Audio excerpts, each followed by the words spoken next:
मनारे, निशंक हो निर्भय हो मनारे,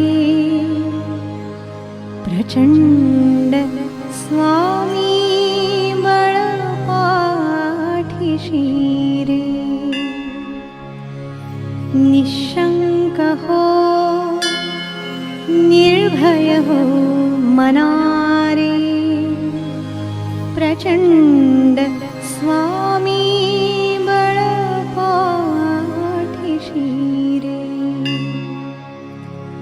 अतर्क्य अवधूत हे स्मरणगामी, अतर्क्य अवधूत हे स्मरणगामी, अशक्य ही शक्य करतील स्वामी। નમસ્કાર, TNN ન્યૂઝમાં આપનું સ્વાગત છે। ગુરુ પૂર્ણિમાના દિવસે ચંદ્ર અને પૃથ્વી વચ્ચે એક ચોક્કસ સંબંધ સ્થાપિત થતો હોય છે, જેના પરિણામે આપણી અંદર એક ગ્રહણ શક્તિ પેદા થાય છે અને તેને આપણે ગુરુ પૂર્ણિમાના દિવસ તરીકે સંબોધીએ છીએ। તો આજે અમે આવી પહોંચ્યા છે શ્રી અક્કલકોટ સ્વામી સમર્થના મંદિરે, જ્યાં ગુરુ પોતે પ્રગટ થયા હતા શિષ્યની મદદ કરવા માટે। તો આવો તમને આ મંદિરના દર્શન કરાવીએ।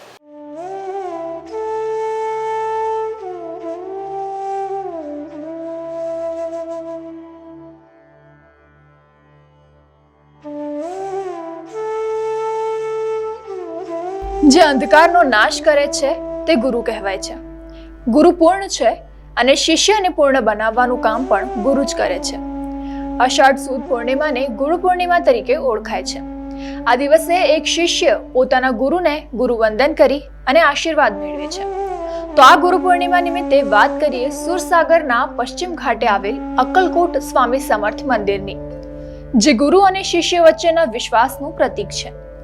સ્વામી સમર્થના એક ભક્ત વામન મહારાજ વામોરીકર પોતાની એક ગંભીર બીમારીથી ત્રસ્ત થઈ સુરસાગરમાં છલાંગ લગાવી જીવન ટૂંકાવવાનો પ્રયત્ન કરે છે અને તે સમયે સ્વામી સમર્થ સ્વયં પ્રકટ થઈ પોતાના શિષ્યના પ્રાણ બચાવે છે। ત્યારબાદ ભક્ત શ્રી વામન મહારાજ વામોરીકરે સ્વામી સમર્થના પ્રાગટ્ય સ્થાને તેમના પાદુકાની સ્થાપના અહીં કરી હતી અને ત્યારથી સ્વામીના પરમ ભક્તો અહીં દર્શનાર્થે આવતા હોય છે। આ ભક્તોમાં એક પરમ ભક્ત નારેશ્વરના સંત શ્રી રંગ અવધૂત મહારાજ હતા। શ્રી રંગ અવધૂત મહારાજ દ્વારા 1 ડિસેમ્બર સન 1960માં અહીં મૂર્તિની પ્રાણ પ્રતિષ્ઠા કરવામાં આવી હતી। ત્યારે આ મંદિરના સમગ્ર ઇતિહાસ અંગે મંદિરના ટ્રસ્ટી વિવેક સાઠે વધુ માહિતી આપી હતી। આ મંદિર શ્રી સ્વામી સમર્થનું મંદિર છે, સુરસાગરના પશ્ચિમ ઘાટે આવેલું છે। આ મંદિરનો ઇતિહાસ એવો છે કે સન 1876માં સ્વામીના પરમ ભક્ત શ્રી વામનબુવા વામોરીકર જે હતા તે પોતાની શારીરિક બીમારીના હિસાબે કંટાળીને સુરસાગરમાં એમણે છલાંગ મારી અને આત્મહત્યા કરવાનો પ્રયાસ કર્યો। તે વખતે શ્રી સ્વામી સમર્થ અક્કલકોટ સોલાપુરમાં હતા। તે સ્વામી સમર્થે સ્વયં પ્રાગટ થયા અને એમને શ્રી વામન બુવાને બચાવ્યા। એ સમયથી શ્રી વામન બુવાએ શ્રી સ્વામી સમર્થના પાદુકાની સ્થાપના અહીંયા કરી અને ત્યારથી પરમ ભક્તો શ્રી સ્વામી સમર્થના પાદુકાના દર્શનાર્થે આવવા લાગ્યા।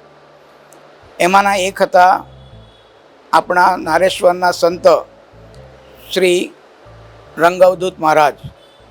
તે સતત અહીંયા આવતા હતા અને સન 1960માં એમણે શ્રી સ્વામી સમર્થના મૂર્તિની પ્રાણ પ્રતિષ્ઠા કરી। પછી સન 2010માં આ મંદિરનો જીર્ણોદ્ધાર થયો અને તે સમયથી આજ દિન સુધી વડોદરાના અને આજુબાજુના વિસ્તારના અસંખ્ય દત્ત સંપ્રદાયના અને સ્વામી ભક્તો આ મંદિરના દર્શનાર્થે આવે છે અમારા અંદાજ પ્રમાણે લગભગ 10,000 થી 12,000 ભક્તો દર ગુરુવારે આ મંદિરના દર્શનાર્થે આવે છે. વર્ષ દરમિયાન મંદિરમાં વિવિધ ઉત્સવો થાય છે, જેવા કે દત્ત જયંતિ, શ્રી રંગ જયંતિ, સ્વામીની પુણ્યતિથિ, પછી ગુરુ પૂર્ણિમા અને ગુરુ દ્વાદશી, ગુરુ પ્રતિભા વગેરે અસંખ્ય ઉત્સવો થાય છે. ઉત્સવો દરમિયાન પાલખીનો પણ આયોજન હોય છે. દરેક જાતના દરેક લોકોને અનુભવ થયેલા છે. તેથી આ એક સ્વામીનું શ્રદ્ધા સ્થાન તરીકે ઉપસી આવેલું સ્થાન છે અને દરેક જણને જુદા જુદા અનુભવ થયા છે. એટલે દરેક અનુભવ તો વર્ણવી ના શકાય, પણ ચોક્કસ દરેકને અનુભવ થાય છે અને સારા અનુભવ થાય છે. એ આ શ્રદ્ધા સ્થાનનું મહાત્મ્ય છે.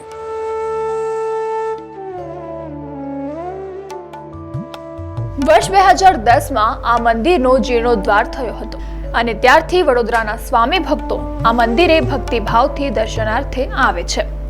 આ મંદિરમાં ગુરુ પૂર્ણિમા લક્ષી વિવિધ કાર્યક્રમો પણ દર વર્ષે કરવામાં આવે છે.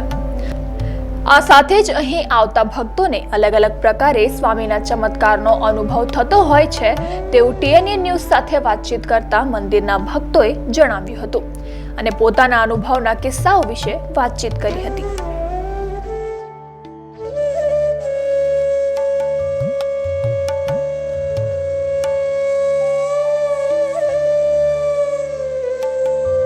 અનુભવો તો અમને પોતાને અને અમારા સ્વામી ભક્તોને આ મંદિરના ઘણા આવ્યા છે, જે જો કહેવા જઈશું અને લખવા જઈશું તો એક મોટી પુસ્તિકા થશે. પણ હું તમને એક અનુભવ જે મારા લાઈફમાં બહુ મોટો થયેલ છે એક ખાસ કહેવાની ઈચ્છા છે. જો અમારા એમને કહ્યું ટ્રસ્ટીએ કે આ મંદિરનો જીર્ણોદ્ધાર 2010માં કરેલ છે. હવે તે વખતે અમારા મંદિર મેનેજમેન્ટ પાસે લગભગ 40 લાખનું ભંડોળ હતો અને અમારા આર્કિટેક્ટે લગભગ એટલાનું જ એસ્ટિમેટ અમને આપેલું હતું કે 40 થી 45 લાખનો ખર્ચો એક્સપેક્ટેડ છે. પછી અમે BMCની મંજૂરી લીધી અને પ્લાન લઈને અક્કલકોટ, જ્યાં મહારાજનું મૂળ મંદિર છે, જ્યાં ગયા અને પ્લાન મહારાજની સામે મૂક્યો. અને પછી અમે સાંજે જ્યાં ભક્ત નિવાસ છે ત્યાં બેસેલા. એ વખતે અક્કલકોટ એ સ્થાનના જે ચેરમેન હતા ઇંગળે, એ અમને ખાસ મળવા આવ્યા અને એમને પૂછ્યું કે શા માટે આવ્યા છો તમે. એટલે અમે કહ્યું કે આ મંદિરનો જીર્ણોદ્ધાર છે અને લગભગ આટલો ખર્ચો છે. મેં એમને કહ્યું. એમને મારા મોઢા પરથી એમને શું લાગ્યું, એમને એટલું જ પૂછ્યું કે તમે કંઈ ચિંતામાં લાગો છો, એટલે શું કારણ છે. મેં એમને કહ્યું કે મહારાજ એવું છે કે આટલું ભંડોળ તો છે, પણ આટલું ખર્ચા પછી મંદિરનું મેન્ટેનન્સ અને આગળનો જે ખર્ચો થશે એવી મને ચિંતા છે. તો એ હસ્યા. એમને મને કહ્યું કે તમે આ શક્તિને ઓળખ્યા જ નથી હજુ. આ સ્વામી મહારાજ એટલે સાક્ષાત મહાલક્ષ્મી છે અને મહાલક્ષ્મીને પૈસાની કોઈ દિવસ ખોટ હતી નથી. તમે ફક્ત એક જ કરો. હવે મંદિરમાં જઈને ત્યાં ફક્ત એક બે બોર્ડ મૂકો કે આ મંદિરનું જીર્ણોદ્ધાર કરવાનો પ્લાન છે અને જે ભક્તોને દાન આપવાનું હોય એ આપો. એક ધ્યાનમાં રાખો, પાવતી બુક લઈને ક્યાંય મંદિરની બહાર ભીખ માગવા જશો નહીં. આ અમને ખાસ કહ્યું. અમે આવ્યા અને ગુરુવાર હતો. અહીંયા અમે રિસીટ બુક લઈને બહાર બેસેલા. એ વખતે એકદમ સિમ્પલ લેડી આવ્યા કે જેમના મોઢા પર કંઈ આવો ભાવ નહીં કે હું કંઈ દેણગી આપું છું. એમને 1 લાખનો ચેક સવારે સવારે અમને આપ્યો એટલે અમને પરિચિતિ થઈ ગઈ કે પેલા ઇંગળે સાહેબે જે કહ્યું એ આ શુભ શરૂઆત થઈ ગઈ. અને ત્યારથી 4 મહિનામાં 40 લાખનું મંડળ આ મંદિરમાં એકત્ર થયું.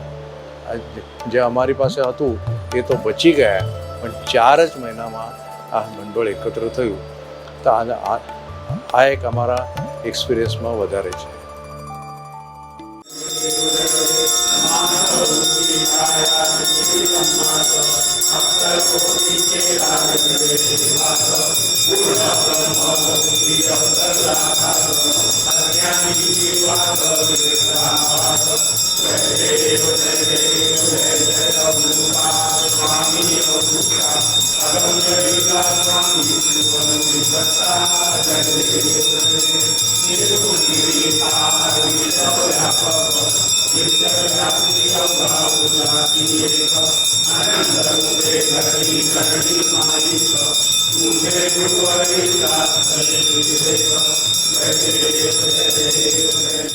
સમાચારોના સતત અપડેટ માટે TNN ન્યૂઝને YouTube પર સબસ્ક્રાઇબ કરી બેલ આઇકોન પ્રેસ કરો અને અમારી સાથે જોડાયેલા રહો Facebook, Instagram અને Twitter ઉપર.